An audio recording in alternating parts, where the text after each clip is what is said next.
नहीं, उस पे आपने कुछ लिखा नहीं शायद, नहीं।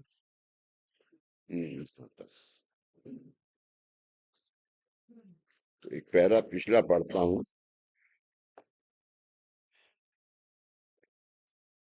आपकी दोषयुक्त अवस्था, दोषयुक्त अवस्था यानी दोषों से भरी हुई, दोषयुक्त अवस्था से आपका काया वाचा मन यानी आपका जीवन विभक्त करके, अलग करके, विभक्त करके, अलग करके आपका जीवन गुरु मार्ग के लिए पोषक हो, इस योजना की सिद्धता गुरु मार्ग के लिए पोषक हो। आपको मैंने बताया ना, गोरक्षनाथ जी ने किया ये कार्य, और कहां से कैसे किया वो चबूतरा। योजना की सिद्धता दीक्षा परित्वय करना, दीक्षा परित्वय करना यानी जैसे पहली दीक्षा अनुग्रह दीक्षा थी। अब जब ये दीक्षा दादा देते थे तो उस वक्त ये होता था कि आज तुम्हें मैंने ये दीक्षा दी है, अब तुम अपने अपने घरों को जाओ और एक वक्त खाना खाओगे, और जिसने दो वक्त खा लिया तो मुझे पता चल जाएगा, क्योंकि एक ना एक नाथ तुम्हारे साथ हो। और खाना खाओ, सो, और सुबह सुबह और शाम क्या करोगे? दीक्षा, यानी दीक्षा की एक वो होता था है, कुछ संस्था में नामस्मरण होते थे, और भी कुछ ना कुछ उसमें शामिल होता था। इस सूरत से करते करते करते करते ये अवस्था, यह इसको तैयार करते थे। अब फिर आपको ये दीक्षा देने के लिए 3 महीने, ये 90 दिन करो, और फिर दूसरी सेमिनार को आ जाओ कामाक्षी मंदिर में। 3 महीने में जो आपने की है, और जो भक्तों ने की, दादा ने की और भक्तों ने की, उसका एक वलय था, और आपके आपके अंदर जो प्रतिकूलता थी वो बाहर गई। और तब आपको, जब बाहर गई, तब आपको पहली दीक्षा कौन सी दी? अनुग्रह दीक्षा, नाभि के अंदर। क्योंकि आपके कर्मों की जो माइनस के कर्म थे वो नाभि के अंदर थे, और जो कुछ भी आप खाते थे वो सुबह को बाथरूम गए, निकल गया, तो आपको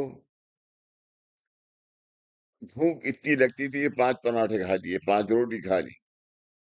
लगती है? अच्छा। हाँ, मेरी बेटी है ना तुम्हारे साथ में, इसलिए नहीं लगती। बाबू जी अभी किसी को भूख नहीं लगी, अभी सबको भूख थोड़ी देर में लगेगी। सॉरी। आज शाम को बता दूंगा मैं कि ये दोष नहीं देना चाहिए।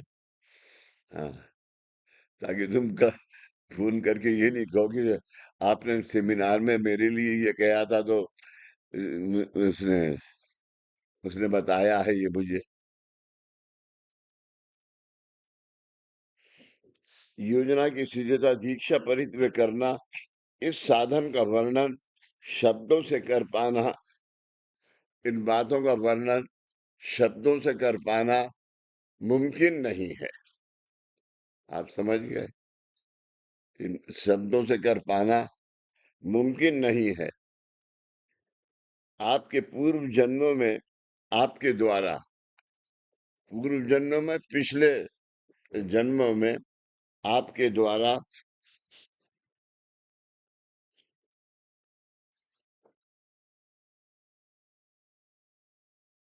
अज्ञान या ज्ञान से घटित हुए कर्मों के कारण जो दोष आपके इस प्राप्त जीवन में आए हैं, उनके बारे में आपको कोई ज्ञान नहीं है।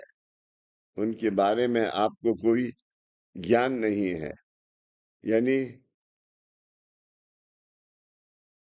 अनुग्रह दीक्षा से हम सबकी, जितने भी लोग हम यहाँ बैठे हुए हैं आज, या और क्योंकि जब उस जमाने में सेमिनार होती थी यहाँ पर,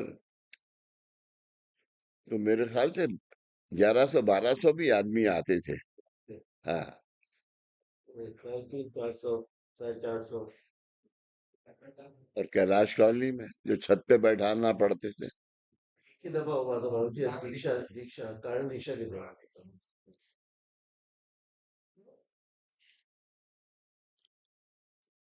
अगर अब देश आपके जीवन से एक रूप नहीं हुए, अगर वो दोष आपके जीवन से एक रूप नहीं हुए या नहीं निकले,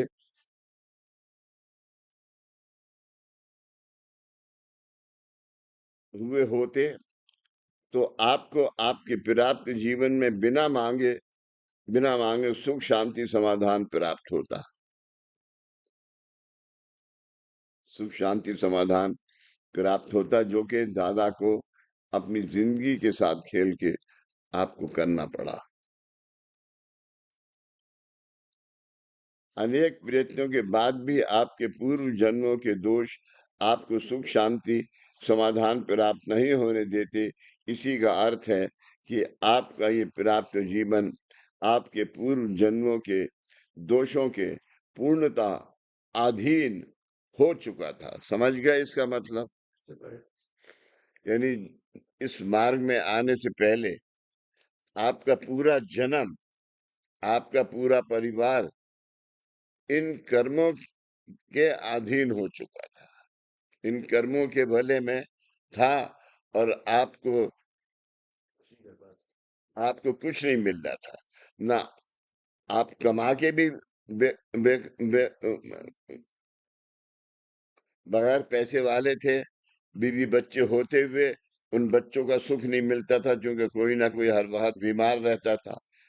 अनेक अनेक तरीके की दोष। आपका ये प्राप्त जीवन आपके पूर्व जन्मों के दोषों के पूर्णता अधीन हो चुका था। अधीन हो चुका था यानी आपके ऑलमोस्ट 85 टू 70 टू 90% आपके कर्म जो थे वो कर्म अधीन थे। कर्म आप कर्माधीन थे, अब धर्माधीन नहीं थे। ऐसा आपका प्राप्त जीवन दोषों के अधीन था। आपके जीवन से इन दोषों को निकालकर आपके जीवन देश दोष मुक्त करके उसे दीक्षाएं देकर फिर से गुरु अधीन करना, उसे अधीन करना। पानी दे।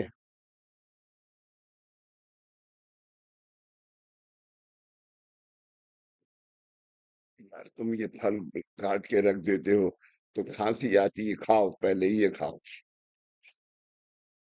गर्म है।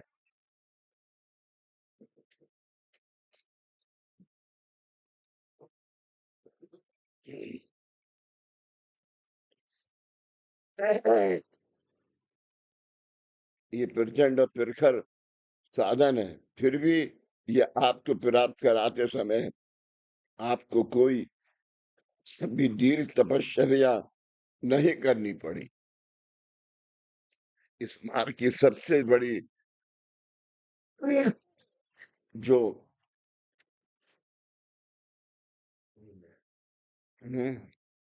सबसे बड़ी जो देन है आप लोगों को, हम सब लोगों को, वो ये है कि हमें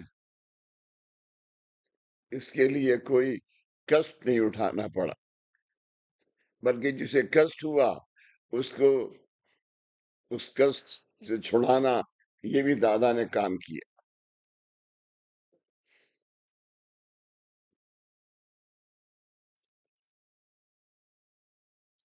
यानी ये सब मैं इसलिए कहता हूं कि भाई जो कार्य बाप दादा ने सिद्ध करके आप लोगों की झोली में डाला है, आप लोगों की झोली में डाला है, उसे आंखें बंद करके दूसरों के लिए दुआ करो, दूसरों के लिए यहाँ से ऊदी ले जाते हो, वो सब तुम्हारे लिए नहीं है। कोई गरीब आदमी ने कहा कि दे अल्लाह मी भगवान में भूखा हूँ, उसे ये मत कहो कि तू आगे जा, बाबा ने उसे भेजा है, दो उसे, उसके साथ और भी 10 होंगे। आपको कोई करना ये प्रचंड तथा प्रखर साधन है, फिर भी वह आपको प्राप्त कराते समय आपको कोई भी दीर्घ तपश्चर्या नहीं करनी पड़ी है। आपको किसी प्रखर साधन, सेवा का या प्रखर मार्ग का अवलंब नहीं करना पड़ा। इसका मतलब साधन प्रखर नहीं है। इसका मतलब साधन प्रखर नहीं है, ऐसा नहीं है। क्यों नहीं है? मेरे गुरु ने अपनी जान पे खेल के इसको आप सिद्ध करके आप सबकी झोली में डाला।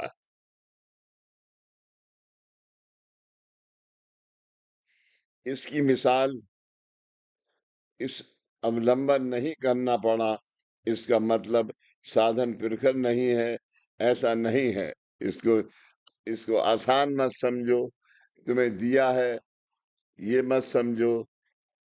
आज अपने बीवी बच्चों का तुम जो ध्यान नहीं कर सकते, वो ये साधन कर रहा है, वो ये साधन कर रहा है, वो ये सेंटर कर रहा है। मंदिर बहुत हैं, आप सब और मंदिरों में जाते हैं, मैं नहीं जाता किसी मंदिर में, क्योंकि मैं आपके लिए पूजा करता हूं। मैं दोनों साल में 2 नवरात्रे होते हैं, दोनों के व्रत रखता हूं, मगर आखिरी नवरात्रे को 5 बीड़े लगा के देवी के मंदिर में पहुंचाता हूं। वो भी या तो समाधान लेके जाता है, समाधान नहीं है ना यहाँ पर। अच्छा है, देवी के मंदिर जाके रखता है, और फिर मैं इससे कहता हूँ कि ये चांदी की थाली है, ये मुझे वापस लाके देना, एक थाली चोरी हो गई। चंदा है, जरा पूछना इससे।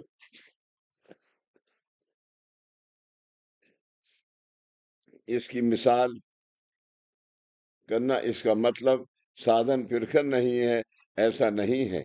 इसकी मिसाल इस प्रकार है, इसकी मिसाल इस प्रकार है, गौर से सुनिए। आप बस में बैठकर यहाँ शिरोडा तक आए हैं। आप बस में बैठकर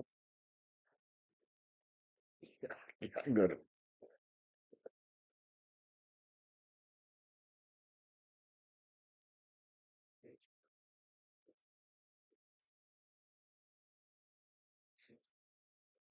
यानी दादा को ये कष्ट उठाते देखा है ना, तो वो अवस्था याद आ जाती है।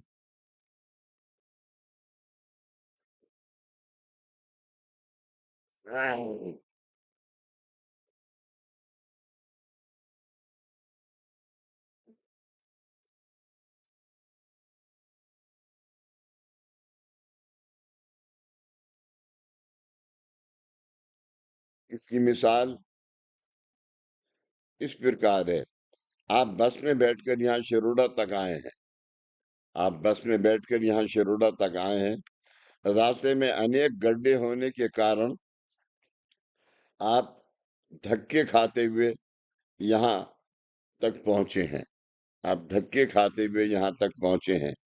अगर आप हवाई जहाज में बैठकर यहाँ आते तो आप धक्के नहीं खाते, लेकिन इसका मतलब रास्ते में गड्ढे नहीं थे, ऐसा नहीं है। हवाई जहाज में बैठकर आप आते, ये सुनने की रास्ते में बैठ के आते, तो इसका मतलब ये नहीं है कि उसमें गड्ढे नहीं थे। रास्ते में गड्ढे, नदियां, सागर तो थे। रास्ते में गड्ढे, नदी और सागर तो थे, थे ही, परंतु आप हवाई जहाज में बैठकर यहाँ तक आने के कारण आपको उनसे तकलीफ नहीं हुई। इसी तरह आपके जीवन में दोष तो हैं।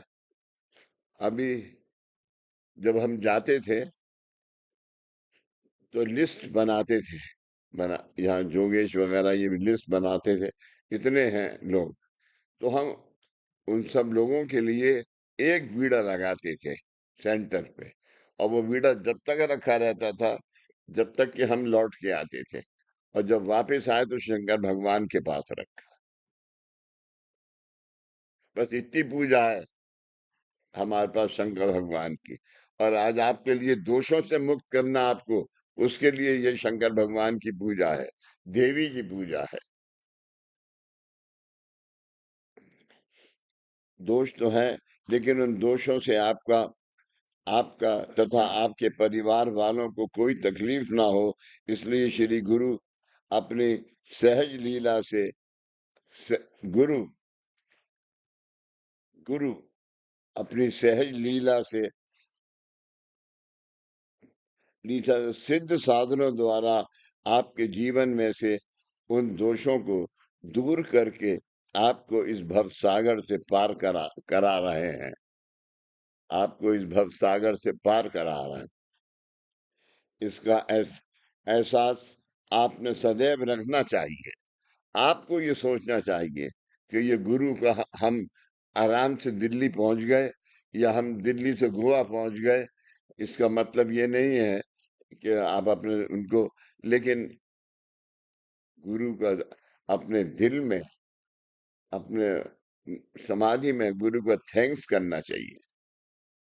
आप सब इंग्लिशदार हैं तो इसलिए इंग्लिश में एक आध लफ्ज जानता हूँ, वो कहना पड़ते हैं, थैंक्स करना चाहिए। शुक्रिया कहा तो आप कहेंगे क्या कह रहे हो भाई। इस भाई तुम अकेले आए हो आज, क्या बात हो गया, क्या बात 24 घंटे के लिए डाइवोर्स है, बता देना। इसलिए मैंने आपके लिए क्या किया है, इसलिए मैंने आपके लिए क्या किया है, ये मैं आपको कभी भी नहीं पूछूंगा। दादा कहते हैं कि ये मैं आपको कभी भी नहीं पूछूंगा, परंतु आप मेरे लिए क्या करोगे और कब करोगे, ये आपको पूछे बिना नहीं रहूंगा, क्योंकि अब वो समय आ गया, आज का समय आ गया।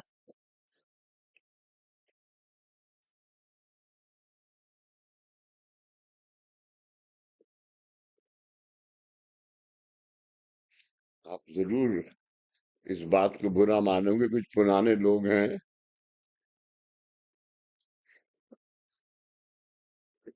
ये मेरे साथ के, ये भी बराबर में बैठा है, ये सब पुराने लोग हैं, मगर उस वक्त इनको सबको इस बात का एहसास नहीं होता था, मगर इन सबको क्या, माधव घर वालों ने, मैं आपको सच कहता हूं कि अगर मैं अब तक ये करता रहा होता तो डाइवोर्स मिल गया होता मुझे। मेरी बीवी नहीं है ना यहाँ।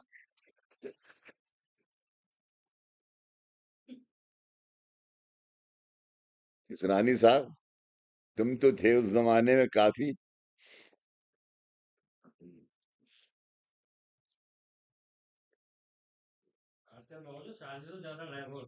इनका भी, इनका, मैं तो सबके सामने, इनका भी मेरे ऊपर बहुत एहसान है, क्योंकि मेरे पास पैसे नहीं होते थे तो ये मेरा टिकट खरीदते थे, खाने को पैसा नहीं देते थे, एक टिकट खरीद देते, मैं कहता चलो भाई कोई बात नहीं, भूखे चले जाएंगे।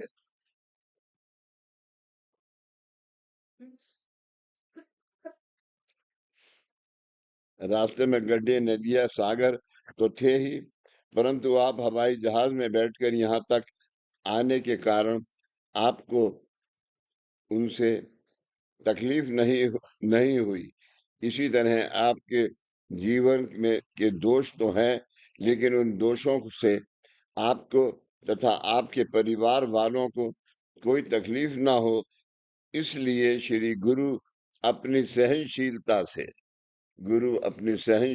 से सिद्ध साधनों द्वारा आपके जीवन में से उन दोषों को दूर करके आपको इस भव सागर से पार करा रहे रहे हैं। इसका एहसास आपके सदैव इसका एहसास इसका एहसास आपने सदैव रखना चाहिए।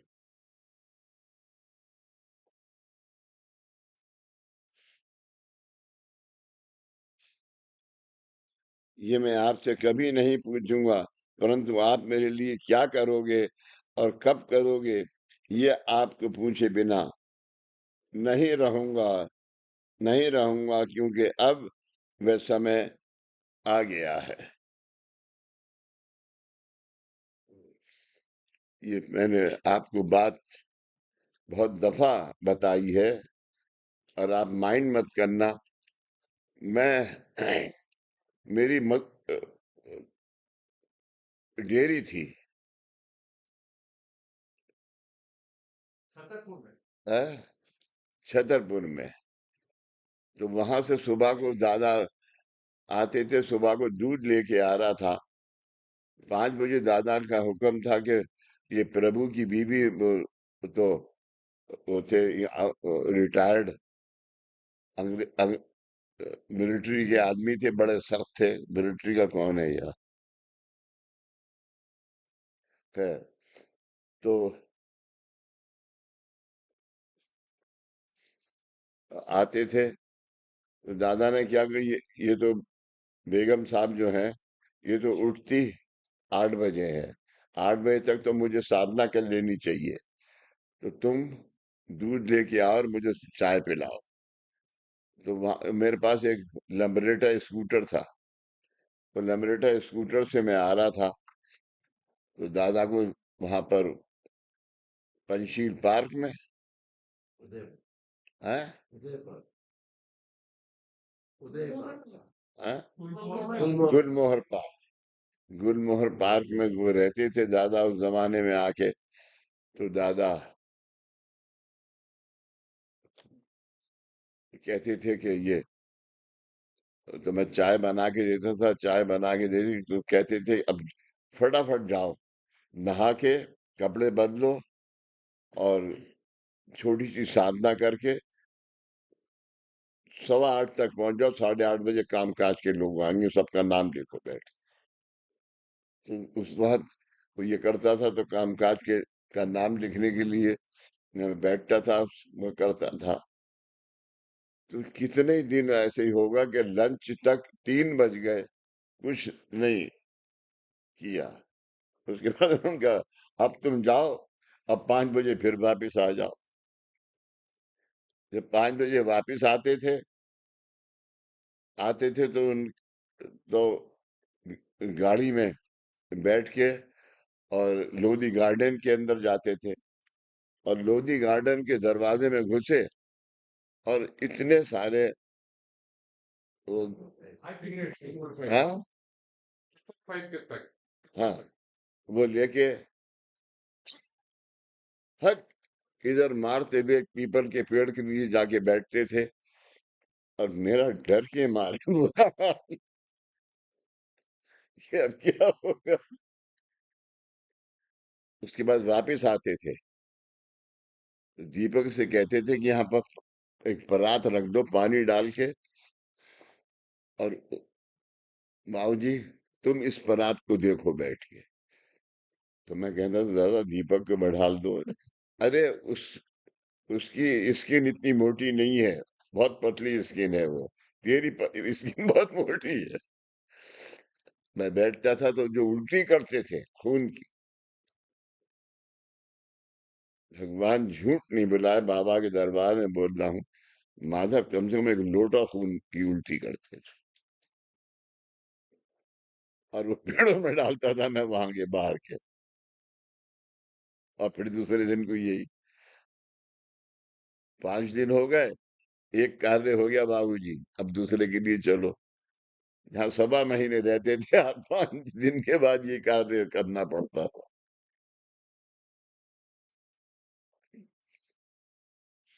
आपका जीवन गुरु अधीन हो तथा गुरु कृपा आशीर्वाद के लिए पात्र हो, इसलिए आपको आपको यथा योग्य साधन पद्धति से दीक्षाएं देकर दीक्षाएं देकर आपका जीवन परिपूर्णता गुरु में किया है। ये अवस्था जब आप गुरु भक्तों को प्राप्त होती है, तब गुरु भक्तों का जीवन जीवन किसका होता है?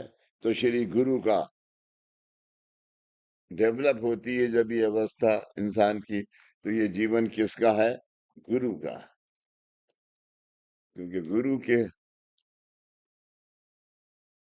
ये उन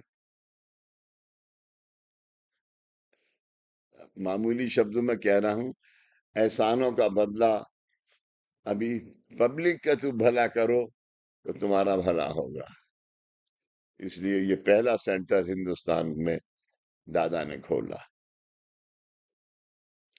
जीवन में किसका होता है? श्री गुरु का मतलब गुरु सी गुरु में शरण गुरु सी विकलो निकलो। ये विकलो गुरु में विकलो, विकलो मतलब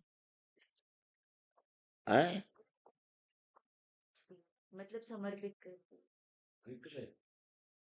विकला मतलब भाई। सुबह को उधर था एक थोड़ा सा घी का पराठा खिला के रह गए भाई, उसकी आवाज तो निकले।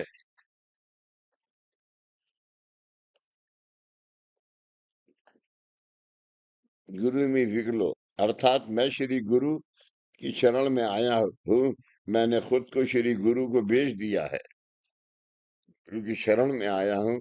ये सिर्फ इतना तो मैंने अपनी जबान से कहना है। ऐसा नहीं है कि इसके ऊपर तुमने कोई सेवा करनी है। तुम्हारा उच्चार ये मेरे लिए बहुत, मगर वो उच्चार नहीं था, वो तो बांधना था। एक उच्चार किया तुमने तो गुरु शरण में बंध गए, समर्पित किया है। इसका मतलब है अब आप गुरु भक्तों के पास अपना खुद का कुछ भी नहीं है।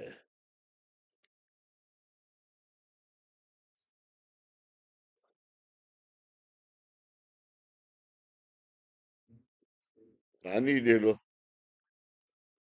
पानी ले लो थोड़ा सा। नहीं, अर्थात मैं गुरु की शरण में आया हूँ। मैंने खुद को श्री गुरु को भेज दिया है, यानी समर्पित किया है। इसका मतलब है अब आप गुरु भक्तों के पास अपना खुद का कुछ भी नहीं है।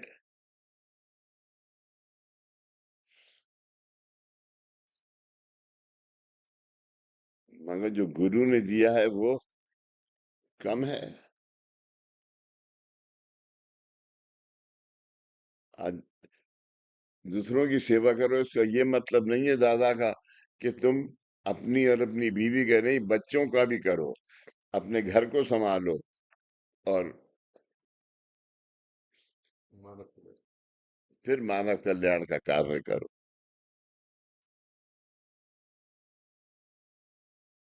जब मुझे फकीरी दिलाई गई, जमाई साहब, हाँ आप बैठे हैं, आप भी सुने।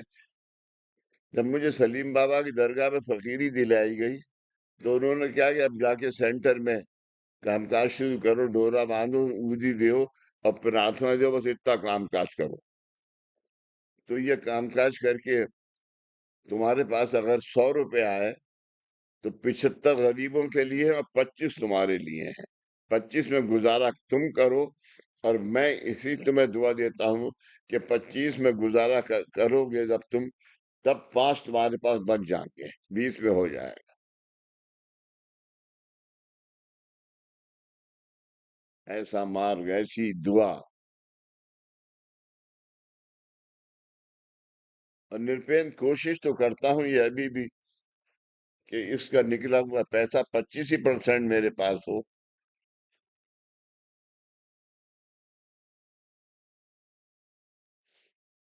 तो आप सब गुरु भक्तों के जीवन कैसे होते? ऊपर बताई हुई ये अवस्था अगर आपको प्राप्त नहीं होती तो आप सब गुरु भक्तों के जीवन कैसे होते हैं? तब आपको यही लगता कि हमने जन्म ही क्यों लिया है। तब आपको ये लगता, क्योंकि 90% आप कर्मों से ढके हुए हैं, ये लगता कि हमने ये जीवन क्यों लिया है। आपके लिए ये जो प्रबंध किया गया है वे वे क्यों किया गया है? आपकी ऐहिक इच्छा अपेक्षाएं भी पूर्णता पूर्णता के लिए ये प्रबंध नहीं किया है, यानी सिर्फ आपके ऐहिक जीवन के लिए नहीं है, ये परमार्थ और प्रपंच 75% परमार्थ और 25% परमार्थ।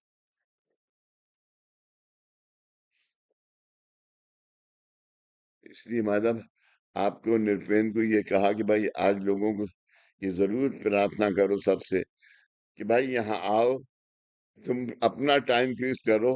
12:30 बजे जोगेश ने और मिस्टर संजीव नायर ने किया है।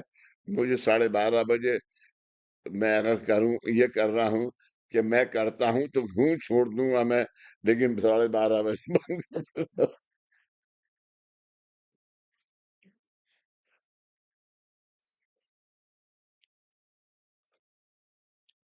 ऐहिक प्राप्ति हो, इसलिए आपके जीवन दोष मुक्त नहीं किए हैं, बल्कि जब आप औरों का कल्याण करोगे तब उनके जीवन में आपके दोष जाकर वे उनके सुख में कोई बाधा ना डालें।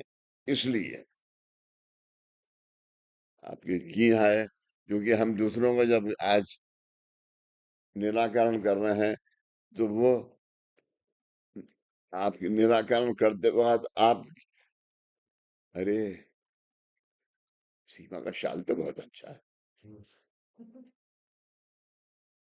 ऐसी इच्छा ना हो आपकी, और अगर हो भी तब भी सामने वाले आने वाले भक्त का कोई को कोई तकलीफ ना हो।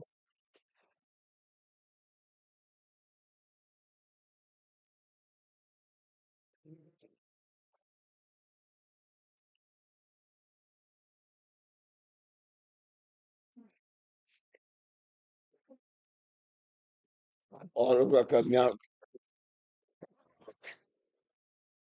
करोगे तब उनके जीवन में आपके दोष जाकर वे उनके सुख में कोई बाधा ना डालें। इसलिए आपको दोष मुक्त किया है। यानी आप आज जो साधक बैठाले हैं या जो सामान और ये देते हैं यहाँ बैठ के, वो इसलिए नहीं है कि आप यहाँ पर, बल्कि ये कि आपके दोष उनको ना और आने वाले भक्त हो ना जाए, वो विवेक करने के लिए आपको ये ताकत, आपको ये गुरु कृपा आशीर्वाद दिया है।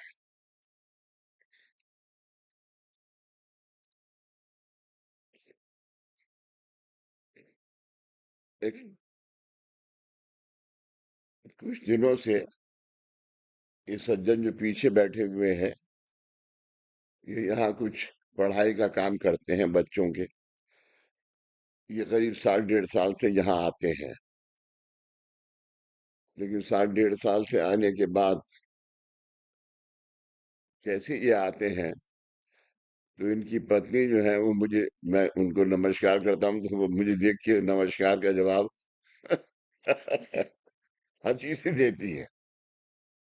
तो फिर मैं उनसे और मजाक करता हूँ, फिर ये इनसे करता हूँ। अगर ये 15 मिनट ये हमारा इनका सिलसिला, उसके बाद कहता हूँ उदी ले जाओ।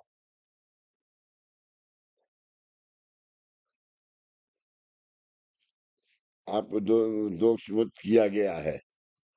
आप कोई उपजाऊ जमीन खरीदते हैं, आप कोई उपजाऊ जमीन खरीदते हैं, समझो तुम। अरे भाई क्या सो गए? आपसे कह रहा हूँ। क्या मैं दिख नहीं रहा हूँ तुम्हें? अच्छा, आप कोई उपजाऊ जमीन खरीदते हैं उस जमीन को जोतने के बाद आप उसमें उसमें खाद डालते हैं, फिर उसकी सिंचाई करके आप उसमें बीज बोते हैं, ताकि आपको आपकी अपेक्षा के अनुसार अच्छी फसल मिले। इसी तरह आपके जीवन को साकार करना, ये शुरू सदगुरु का उद्देश्य है। ये श्री सदगुरु का उद्देश्य है।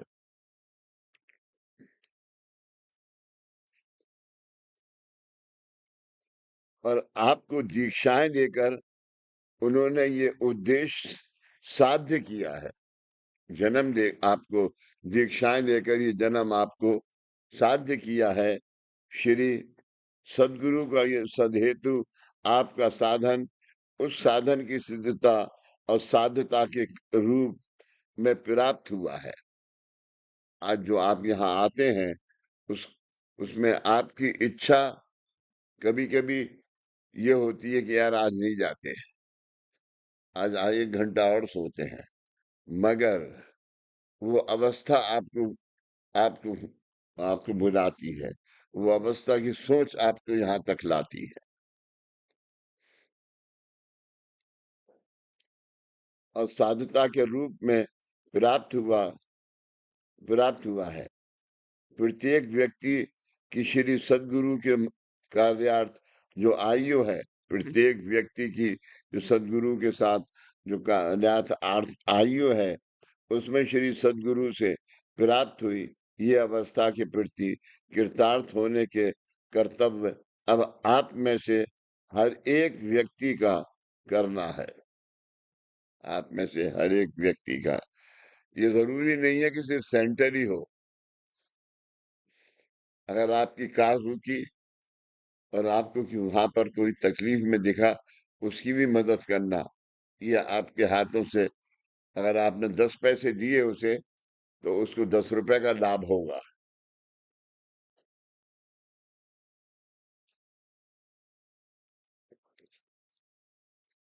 उसमें श्री सदगुरु से प्राप्त हुई है।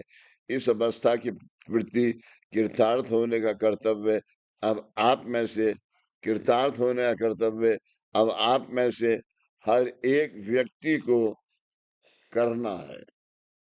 हर एक व्यक्ति को करना है।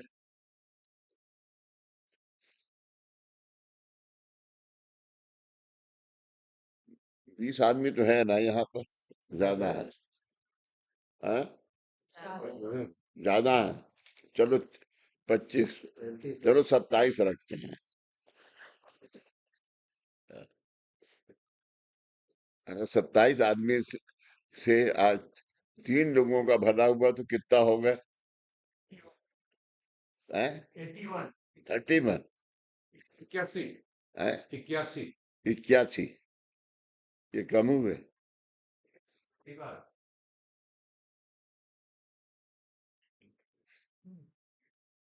जमाई साहब आप रुक गए, ये बहुत अच्छा हुआ। मगर इस मेरी बेटी को डांटना मत।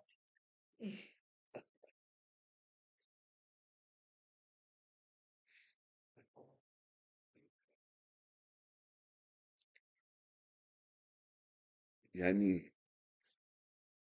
ये सब सजेस्ट करना जगत गुरु का कार्य था, और इसको कार्यान्वित करना ये सदगुरुनाथ दादा का कार्य था। इसीलिए दादा जब 92 साल के हुए तो दादा ने किया कि बस जो कुछ इस ब्रह्मांड में था वो सब मैंने झोली में लेके तुम्हारी झोली में डाला है। झोली में लेके तुम्हारी झोली में डाला है। अब दुनिया को बांटो, ये तुम्हारा कार्य है। 1992 में दादाजी का स्वर्गवास हुआ, और 5 दिन पहले मेरे पिताजी का देहांत हुआ। तो मैं ग्वालियर गया हुआ था, क्योंकि मेरा बड़ा भाई था, उनके पास थे वो। मुझे वहां से खबर आई तो मुझे याद नहीं है किसने मेरा टिकट बुक करा यहाँ से, तो मैं पूना गया। उस वक्त हम 11 आदमी एक नदी में दादाजी की अस्थियां विसर्जन करने के लिए गए। तो आप ये समझ लीजिए कि उस अस्थि के अंदर एक दिया जल रहा था इसमें, और वो बड़ी इस कदर तेज लहरें, लेकिन वो जो प्लेट नहीं बल्कि जो जो मिट्टी की होती है ना, मटका।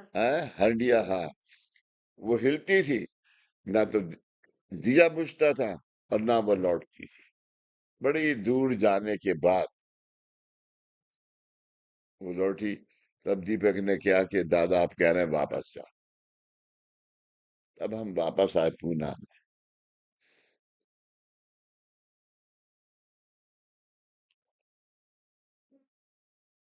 अब आप में से हर एक व्यक्ति को करना है, पिछले यानी चौथे सम्मेलन में आप दीक्षा विधि माध्यम द्वारा कारण दीक्षा तक पहुंच गए। कारण दीक्षा तक पहुंच पाए हैं।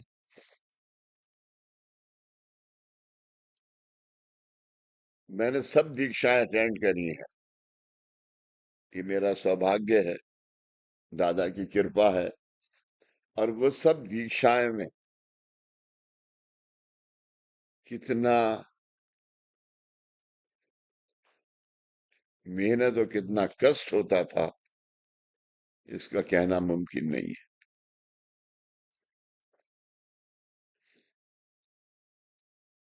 माधव, 12 बज रहे हैं, एक पैरा करके बंद करूं? जी बाबा। नहीं नहीं, आप बताइए। आप एक पैरा आप और 3 जने, आप और संजीव और जोगेश माधव जी बोल रहे हैं एक पैराग्राफ पढ़ लो। है। क्या कह रहा है? सब पर लीजिए, वो ये बोल पैरा पढ़ लीजिए। माधव जी को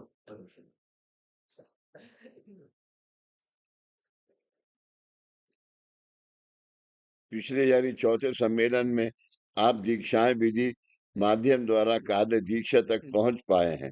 कारण दीक्षा के लिए पोषक ऐसी ओमकार साधना का ऐसी ओमकार साधना का मार्गदर्शन आपके चौथे सम्मेलन में किया गया है। आज इस सम्मेलन के आरंभ में हमारे कुछ गुरु बंधुओं ने ओमकार साधना के बारे में उनके अनुभव बताए। उसके अनुसार ओमकार साधना से आपके जीवन के दोष कम होते गए हैं। कुछ कम होते होते समय समय वहां रिक्त स्थान निर्माण होता है, और निसर्ग के नियम के अनुसार कोई भी जगह खाली नहीं रहती, आपके शरीर में खास तौर से नहीं रहती। इसके अनुसार साधनों द्वारा जैसे जैसे आपके दोष निकालते गए और वहां खाली जगह निर्माण होती गई, उनके उतने परिमाण में वहां ओमकार साधना धारण होती गई। इस तरह से आप समझिए, वहां ओमकार साधना धारण होती चली गई, और इस तरह से वह खाली जगह मरते भरते भरते सहजता से सह ओमकार साधना आपके जीवन में जीवन के कारण के रूप में सिद्ध हो गई है। कारण दीक्षा सिद्ध हो गई है। इससे बड़ा गुरु कुछ नहीं दे सकता। बिन मांगे मोती मिले और मांगे मेरे न भीख, कह गए दास कबीर। क्यों सकता ना साहब?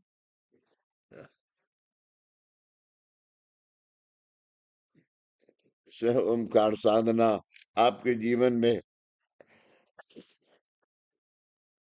आपके जीवन के कारणों के रूप में सिद्ध हो गई है। अब आपके जीवन का कारण क्या है, तो मतलब मैं मतलब ओमकार हूं।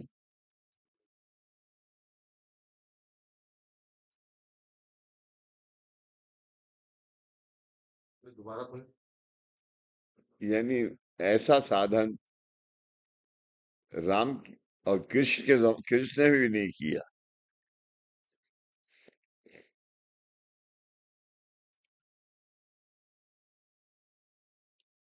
बढ़ते बढ़ते सहजता से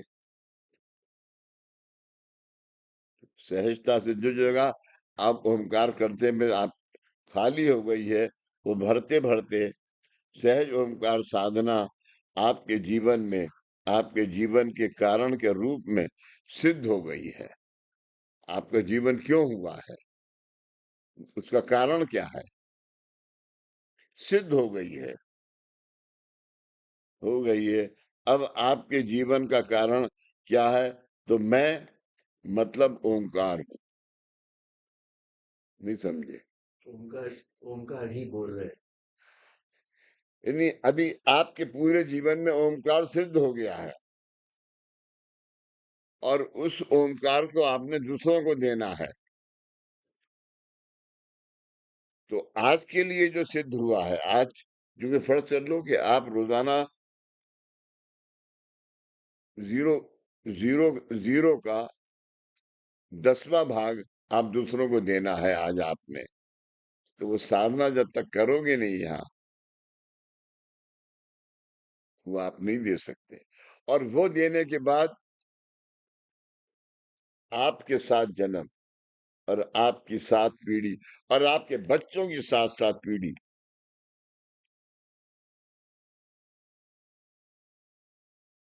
और फिर आप लोगों से एक बात कहता हूं, मैं हूं या ना हूं, 2025 के मिडिल या एंड से आपको आज मेरी बात का प्रमाण मिलेगा।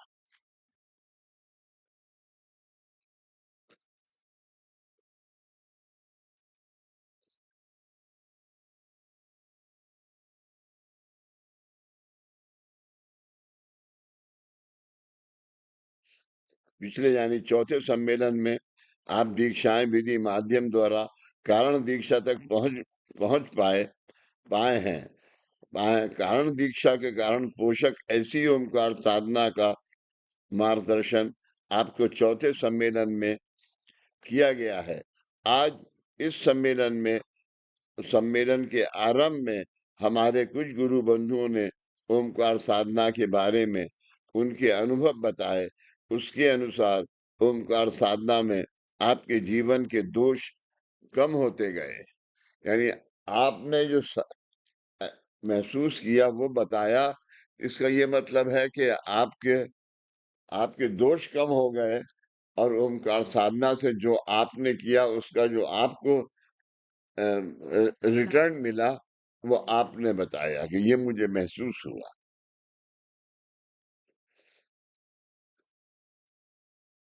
अभी एक सुवीर सो गए क्या? चंदा तो यहाँ बैठी है, तुम सो गए।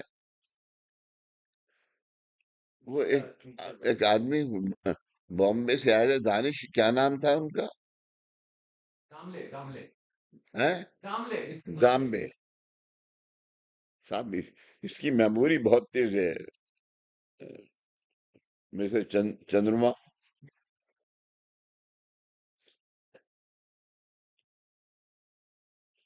तो वो दाम्बे कहते थे, उसको बहुत दादा भी कहते थे कि मैं तो रोजाना जब साधना करता हूँ तो सिर्फ एक प्रतिमा रखता हूँ, और वो है कारण प्रतिमा। नीतीश तो कहते थे कि मुझे कारण प्रतिमा रख के सोचता हूँ कि आज की साधना का कारण क्या है, और वो कारण मुझे महसूस होता है, और फिर मैं उसके ऊपर अमल करता हूँ, तो मुझे लगता है कि आज का कार्य पूरा हुआ। तो मैंने माधव ये कहा कि मैं आप जो कह रहे हो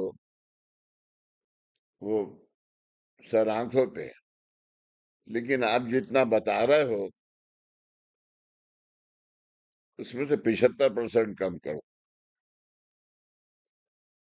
क्योंकि तुमने उसको जो महसूस किया है उसे तुम सोचा कि ये 100 टक्के है, वो 100 टक्के नहीं है। 25% हाँ, 100 टक्के अगर होता तो तुम यहाँ नहीं आते, तो तुम्हारे पास लोग आते। बराबर अम्मा? दोष कम होते गए हैं, कुछ कम होते समय वही वही रिक्त स्थान निर्माण होता है, और निसर्ग यानी आज तुम्हारा दोष ये कम हुआ बॉडी से, तो वहां जगह बनी, तो गुरुद्वारा धारण हुई। नियम के अनुसार कोई भी जगह खाली नहीं रहती। इसके अनुसार साधनों द्वारा जैसे जैसे आपके दोष निकालते गए और वहां पर खाली जगह निर्माण होती गई, उतने परिमाण में वहां ओमकार साधना धारण होती गई। इस तरह से वह खाली जगह भरते भरते सहजता से सह ओमकार साधना आपके जीवन में, आपके जीवन के कारण के रूप में सिद्ध हो गई है। कारण के ओमकार साधना कारण के रूप में सिद्ध हो गई है। अब आपके जीवन का कारण क्या है? तो मैं मतलब ओमकार हूं। आप समझ गए सब जने? यानी हम सब ओमकार हैं, मगर ये अहंकार नहीं है। ये ऑप्शन हो गया। आज कोई भी दुखी कष्टी आया तो उसे यूदी देगी जा तेरा भला होगा, ये ओमकार साधना है। ये ऊदी जो आप बोल रहे हैं उतने ही 100 टक्के काम करेगी, मगर आहिस्ता आहिस्ता। इस अवस्था तक ओमकार आपके जीवन में सिद्ध हुआ है। इस अवस्था तक ओमकार आपके जीवन में सिद्ध हुआ है। इस वाक्य का अर्थ क्या आप समझ गए हैं? अब ये अगले संडे को समझना। बाबू जी, ओंकार का जो बताते हैं, जो बाबा द्वारा समझाए हैं, वो तो सातवें लोक के ऊपर से आता है। हम साधना करते हैं डेली, तो जब दूसरे के पास पहुंचते हैं उसकी धारणा बहुत ज्यादा हो जाती है उल्टा। आपके अंदर जी, तो गलत बहुत कह दिया उसको। तो ये बहुत अच्छी बात है। नहीं, अच्छी तुम्हारी बीवी मुझसे जो शिकायत करती है कि मैं अक्सर बेहोश हो जाती हूँ, इसलिए हो जाती है। नहीं, जैसे मैं क्या रियलाइज करता हूँ बाबू जी, इतने दिन के बाद करीब ये हो गया 33-34 साल करते, क्योंकि गोरक्षनाथ ही सातवें लोक से वो ऋषि लोक से देते हैं, हम ओंकार करते वहीं पहुंच जाते हैं। अब ये भू भुआ वहां में जितनी आत्माएं हैं सब घेरती हैं कि भाई हमको भी पहुंचाओ वहां। ऐसी अवस्था में क्या करना चाहिए? कुछ नहीं करना चाहिए। हाँ, एक बात याद रखना, आज जो भी साधन हुआ है ये आप सबके लिए नहीं है। आप सब माध्यम है, दूसरों को जाएगा। ठीक है, जहाँ मैं इसके लिए नहीं कहते जाना चाहिए। जब जब बैठते हैं तो पृथ्वी लोक के लिए हम लोग जन कल्याण के लिए करते हैं, परंतु हम लोगों का ये भी तुम्हारे चरित्र खराब हो जो जाता है। गुजरे हुए लोग हैं उनको उनको पहुंच गया। हमारे ऊपर जो धारण होता है वो खतरनाक चीज हो जाती है ना। इससे अच्छा, कैसे बचा जाए ये मैं आग्रह कर रहा हूँ। आज तुमने खाना खाया, रोटी एक ज्यादा खा ली, तो पेट में दर्द हुआ, तुमने क्या क्या दवाई लेके आए, तब ठीक हुए ना? या वो एक लिक्विड आता है, हरा हरा हरा पुदीना, पुदीना पुदीना हरा आप लेते हो, तो ये ओमकार सामना उस बहुत पुदीना हरा काम करता है। इसे ये तो जैसा जरूरत होती है वैसा मुड़ जाता है।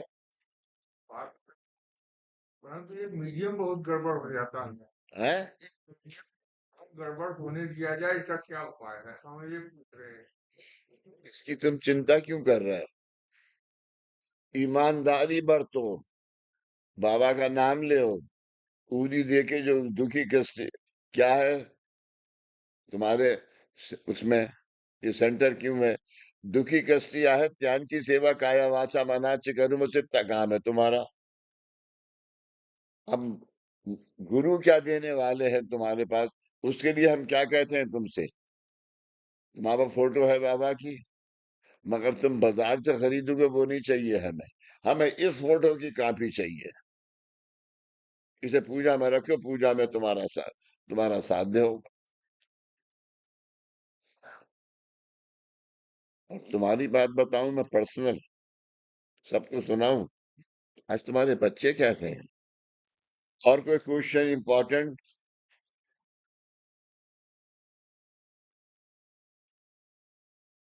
हाँ भाई, भाईजान, कोई सवाल?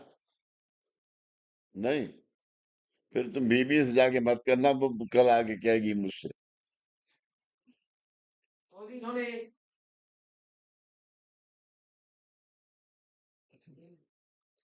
चंदा देख रही हो तुम? सुबह से अभी तक मेरी जान खा रहा है, फिर अब उठ गए।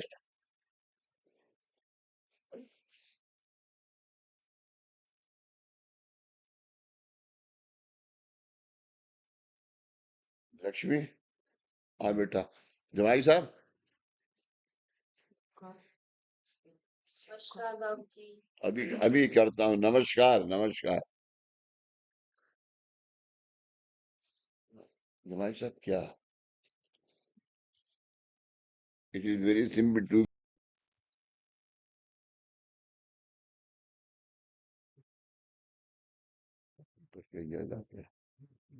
फोन कर देता हूँ। हाँ, कहना ही है, राम से 2 आदमी खाना खाए। आंखें बंद। ओ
सदा सदा सर्वदा योग तुझा गणावा, तुझे कारणे देव माझा पणावा, उपेक्षु नको गुणवंता अनंता, रघुना एकामा गुणेची आताम, उपासनेला दृढचार व्हावे, देव संत न भावे, कर्मयोगी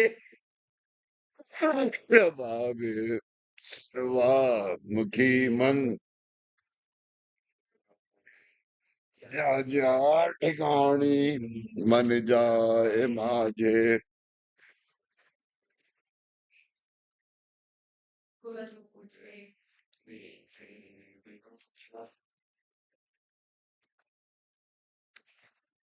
तुझे सतगुरु पाए धानी, सच्चिदानंद सदगुरु साईनाथ महाराज की जय। गुरुदेव दत्त सदानंदाचा एलकोट, सच्चिदानंद सदगुरु श्री पंथ महाराज की जय। श्री गुरुदेव दत्त, श्री सद्गुरुनाथ दादा महाराज, श्री गुरुदेव दत्त।